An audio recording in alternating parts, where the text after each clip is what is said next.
ang lalabas sa iglesia na ito, Panginoon. Punuin mo kami, Panginoon, sa umaga.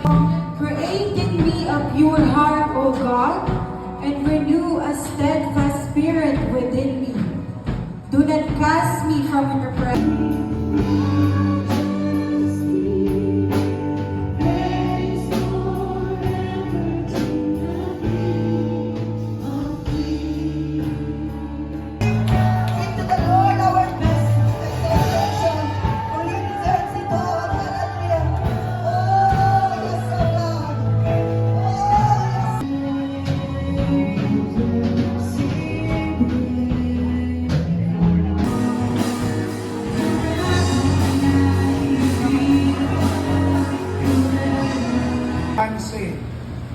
Kung ang barko natin ay lahat tayo ay kailangan pray, di ba? Ano yung kanta ng mga bata? Asan pa yung mga bata rito? Baka hindi mo na alam.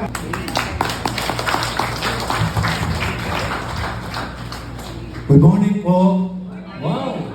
Okay, parang nakaka-bless po. Minsan papalakpakan natin po. Alam mo, sinasabi ko po sa mga kapatid, huwag yun ang babanggitin kung ano yung title. Tama mo ba? Minsan nandyan na yan eh. 2024. Hello po. I-share ko lang po yung goodness ni Lord sa buhay ko po. Pero nagpapasalamat po ako kay Lord na nandito po ako ngayon sa harapan niyo para po sa glory po ni Lord. Ayun po. Kasi po para sa glory po ni Lord, hindi po dapat tayo nahihiya. Kasi po sabi nga po, kapag may mabuting nangyayari sa iyo, dapat po kinikredit natin kay Lord. Kasi kapag hindi po natin kinikredit, para po natin ninanakawan si Lord ng credit para sa Kanya. Kasi parang akalain ng ibang tao na kinakaya natin na sa sarili lang natin. Pero si Lord po talaga yun. Yun lang po. Gusto ko po i-share nung na-diagnose po ako ng doctor ng MDD po, Major Depressive Disorder po. Kasi mula po ng grade 6 po ako hanggang ngayon po yun yung diagnosis po sa akin. Pero hindi po natin kiniklaim yun. Kasi hindi po sa akin yun. In Jesus' name, I am healed po. Tapos dumating po yung time na na-hospital po ako nung last Sunday. Hindi ko po pinagpapasalamat nung una po na nabuhay po ako nun. Pero po, ngayon po, sobrang grateful ko na po kay Lord kasi binigyan niya po ako ng hindi lang po isang chances, kundi many chances po para mabuhay. May time din po na pinagpe-pray po ako ng parents ko tapos hindi ko po ma-say yung name ni Jesus. Tapos kasi po, sinasabi po sa akin ni Satan na wag, pero hindi po nanalo si Satan kasi si Lord po yung hari ng puso ko po. At gusto pong kunin ng kaaway yung buhay ko, pero hindi po siya nagtagumpay dahil mas powerful si Jesus. At yun po, nakalabas po ako ng ospital pagkatapos po gamutin yung sugat ko. Tapos nagpapasalamat din po ako kay Lord kasi tumatak po sa akin yung John 13:7 na you do not understand now what I am doing, but someday you will. Pinapaalala po sa atin ni Lord na hindi man natin naiintindihan yung sitwasyon po natin ngayon, kung ano yung nangyayari sa atin, pero tinuturuan niya po tayo mag-trust sa Kanya kasi hindi niya man tayo mapabayaan. At hawak niya po yung future natin. At andun po yung assurance na kapag binigay po natin kay Lord, kapag inuna po natin si Lord, hindi niya po tayo ihuhuli. Ako po ito sa ESV. Sabi po doon, therefore, my beloved, as you have always... Memory verse ng team. Ready? Usap na. Memory verse. Wait, usap na ako. The Bible verse. Ready? Si Jesus ay Savior. Ano sabi niyo? Si Jesus ay magmahalan kayo. Bible verse. Na Lucas, Bible verse. Sino na? Bigog din niya ang validation may patient bearing another ilang. Tinagalog. Okay, sige. 31, there's nothing classical. Luke? Luke 1:31. Very good! Believe by faith, not by sight.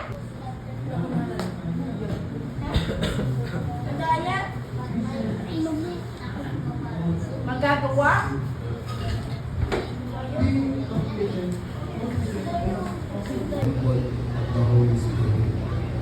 sinabi mong templo ka na ng Espiritu, sanctification, and glorification. That is the beginning. We are being justified. Marami palang nagdududa. Yung iba nagtatawa. Pag hindi nyo inangkin ang kaligtasan nyo, tandaan nyo to, magiging lolo rin kayo pagdating ng araw. Tawa-tawa tayo dyan. Tapos na mga pabebe times.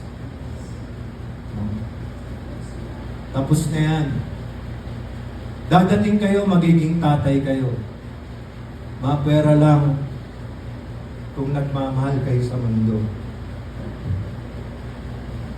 At kung hindi namatay si Kristo at nabuhay na ikatlong araw, mag-uwian na po tayo. Dahil wala tayong patutunguhan. Pero nandun na siya sa kanan ng Ama.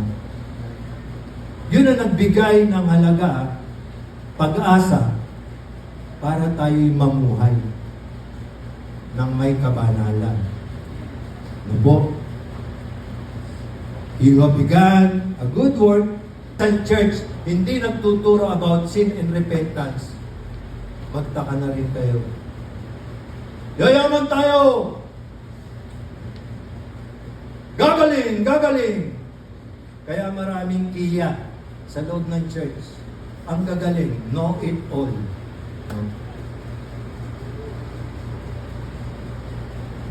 Nakita nyo kanina sa pastoral prayer, it's all about Jesus. Nakita nyo sa praise and worship, it's all about Jesus. Worshippers are different from performers. Worshippers are a sweet aroma before God. Performers are being paid. They have limited time. Kunin niyo si Regine Velasquez. Bibili kayo ng ticket. They are great pretenders. Sino ang partner mo? You become an enemy of God.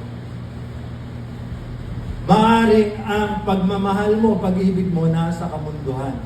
Kaya sabi sa James, saan man ang gagaling itong mga alitan, pagkakaaway-away? No. Hindi ba yan ay ang pakikipagkaibigan nyo sa mundo? Kaya humingi man kayo, hindi natutupad.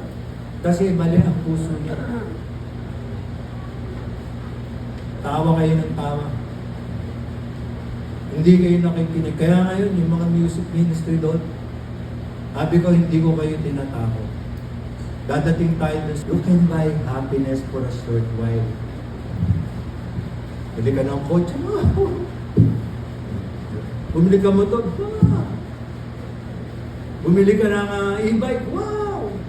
Pero hindi doon natatapos. Nag-aasam ka pa ng mas malaki. Bumili ka ng kubo, susunod bungalow, gusto mo palasyo, wala ka ng kasiyahan sa buhay.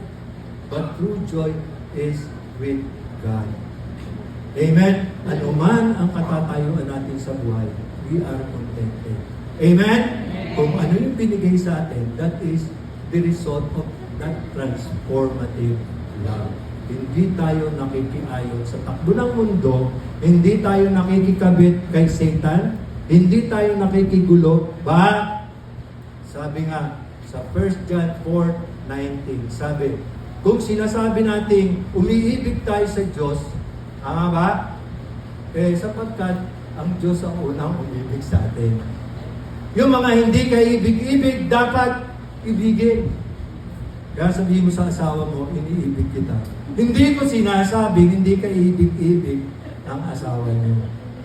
You have the best choice in life because you have the best God in your life. Amen? Palakpakan po natin. Dead serious. No, pag sinabing dead serious, there is no dead spot. In praying, pag sinabi mong dead spot, walang wifi, walang signal. Tama yung sinasabi ni Pastor Cedric. Kay Lord, pag nanalangin tayo, smart tayo, may globe pa tayo. Lahat na ng hindi mapuputol. So, believers' response, pastor na po. So, we must be active, sabi.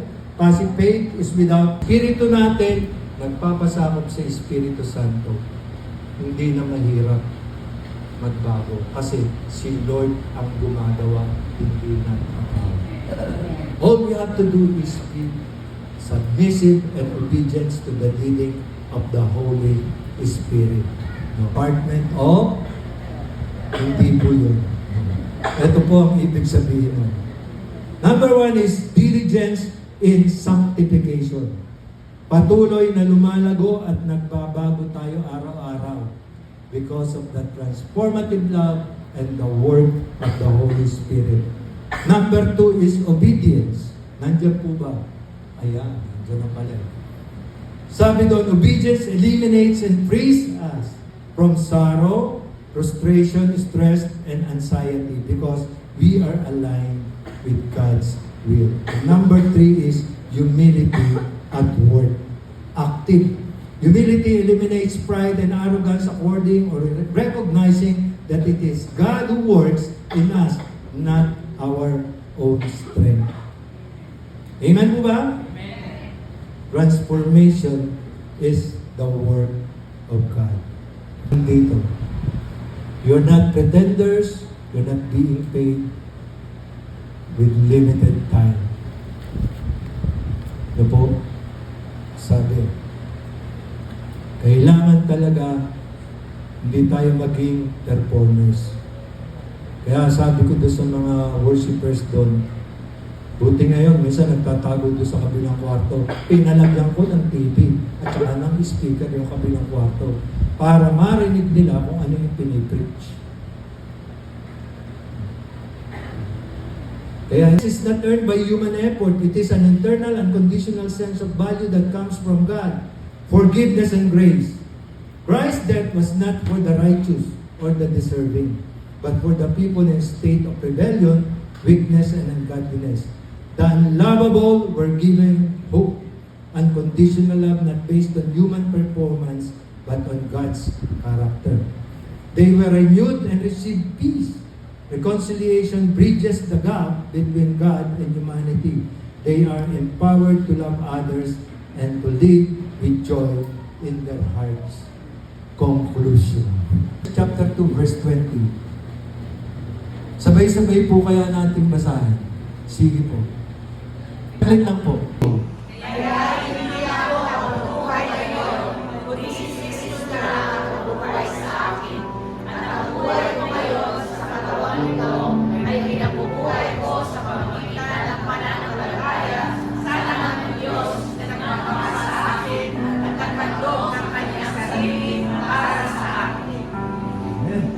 A person who is fully L leads us to Jesus Christ, focuses our spiritual eyes in life. O, obedience is the key.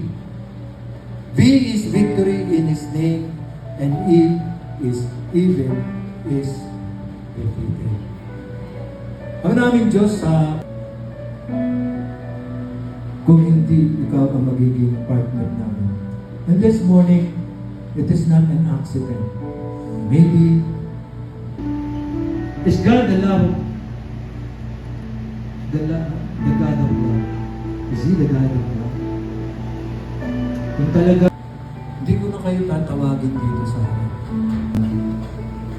For the Thanksgiving prayer, hindi lang po tayo natin kung ano yung mga hinanakit natin sa buhay.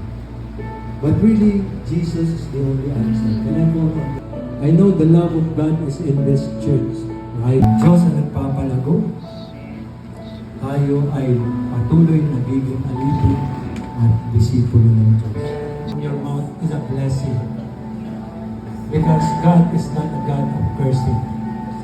You release blessing to them. Healing, comfort. Hallelujah. Let's live until the Lord's coming. Tatay Ariel at ang Panginoon, salamat po Diyos sa iyong pag-ibig na bumabalot. Transformative love. Naniniwala kasi ako na walang sino man ang makapagbabago sa atin kundi si Lord lang at ang kanyang pagmamahal. We are transformed because of God's love. God's love teach us how to forgive, magmahal, at tinuruan niya tayo maging mapagbigay. Amen po ba? Amen. Sige po, atin po munang basahin ang sabi sa Corinthians po pala. 2 Corinthians 9 verse 10 to 12. Sige po, sabi po dito sa verse 10, Now he who supplies seed to the sower and bread for food will also supply and increase your store of seed and will enlarge the harvest of your righteousness. You will be enriched in every way so that you can be generous on every occasion, and through us your generosity will result of thanksgiving to God. This service that you can perform is not only supplying the needs of the Lord's people, but it's also overflowing in many expression of thanks to God. Hallelujah. Ayun po, ano sabi po dun sa ating negosyo o sa kung ano pa man sa pang-araw-araw. Sabi po doon, dahil sa kanyang kabutihan, you can be generous. Diba? Ayun po naman po yung gusto natin, yung maging mapagbigay tayo sa kapwa natin. And, ayun, sabi din sa verse 12, diba po, ayun, this service that you can perform is not only supplying the needs of the people, Lord's people, but also overflowing in many expression of thanks to God. Kumbaga, reminder to sa atin no, na we as a Christian, giving is a deliberate choice, not an obligation. It's our commitment to serve the Lord with a heartfelt expression.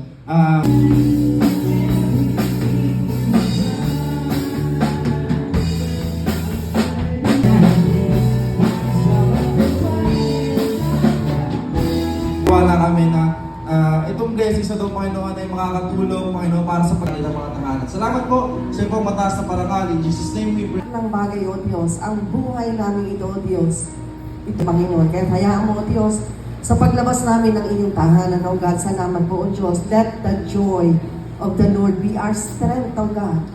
The cross before, yes, the best is yet. Oh, your presence is an open door. Your presence is an open door. So come now, Lord, I can.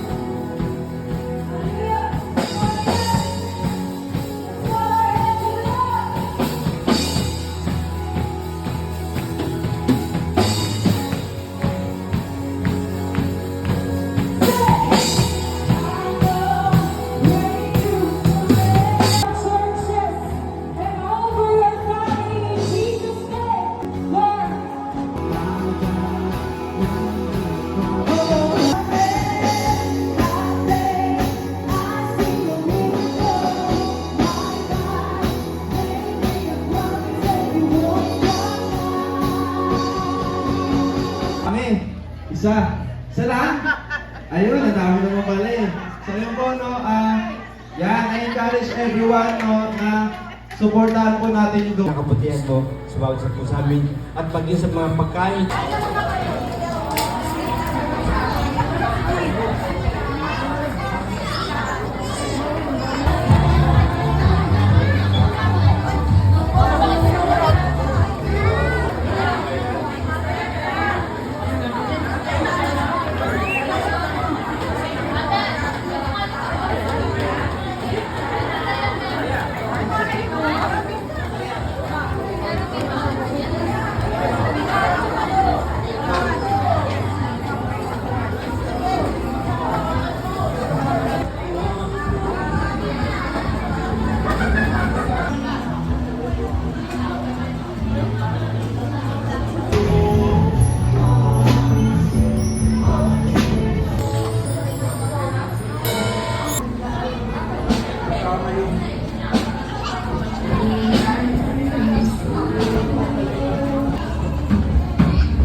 Parang may banat.